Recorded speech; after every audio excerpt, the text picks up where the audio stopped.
2 जनवरी 2026 को जो प्रश्न पेपर आया था उसमें कुछ प्रश्न और इस प्रकार से हैं। तो 20 प्रश्न मैं करवा चुकी हूँ। तो प्रश्न 21 इस प्रकार से है, बौद्ध दर्शन में प्रत्यक्ष कितने प्रकार के पूछे हैं। प्रत्यक्ष पूछा था, बहुत से स्टूडेंट्स प्रमाण समझ के उसका आंसर 2 करके आ गए, लेकिन प्रत्यक्ष 4 प्रकार के बताए गए हैं। बौद्ध दर्शन के अनुसार प्रश्न था ये, तो 4 प्रकार के प्रत्यक्ष होते हैं। प्रश्न 22, वशिष्ठ संहिता में गृहस्थ का भोजन पूछा था कि कितने ग्रस्त का भोजन होता है। इसका आंसर हो जाएगा 32 ग्रस्त का भोजन होता है। प्रश्न 23, जैन दर्शन में भव्य और अभव्य किसके भाग है। जैन दर्शन में पूछा था ये कि भव्य और अभव्य किसके भाग है, तो ये दोनों जीव के भाग है। इसका आंसर जीव होगा, अगर जीव उसमें ऑप्शन में होगा तो जीव है। भव्य यानी कि जिसके अंदर मोक्ष की सारी क्वालिटीज है, और अभव्य जिसके अंदर मोक्ष या कैवल्य प्राप्त करने की क्वालिटी नहीं होती है।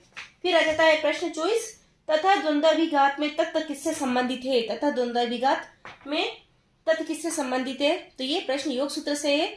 तो ये योग सूत्र में जो आसन है 46, 47 और 48 जो आसन से संबंधित तीनों सूत्र है, द्वितीय पाद के साधन पाद के योग से संबंधित प्रश्न है। तो ये तथा आसन से संबंधित है। आसन का फल बताया गया है कि तथा द्वंद्वाभिघात आसन से द्वंद्वों के ऊपर जीतने की भी क्षमता आपको प्राप्त हो जाती है।